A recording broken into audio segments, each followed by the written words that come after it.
અરે વાહ, મારી જમવાની ડીશ તૈયાર છે મિત્રો. ઓહો, આજે તો બબ્બે શાક બનાવવા લાગે છે મારી વાઈફે.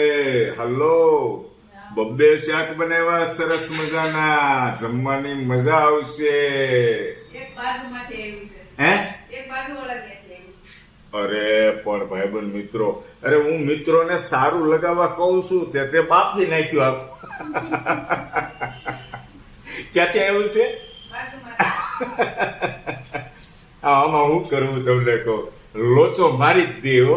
મેં ભાઈબંધ મિત્રોને એમ કીધું કે આજે તો બે શાક બનાવ્યા મારી વાઈફે. કે એક તો બાજુમાંથી આવ્યું છે. આમાં બાજુમાંથી કયું આવ્યું છે? લાલ ચટાકેદારી કે યલો કલરનું છે? મગનું કે વાલનું?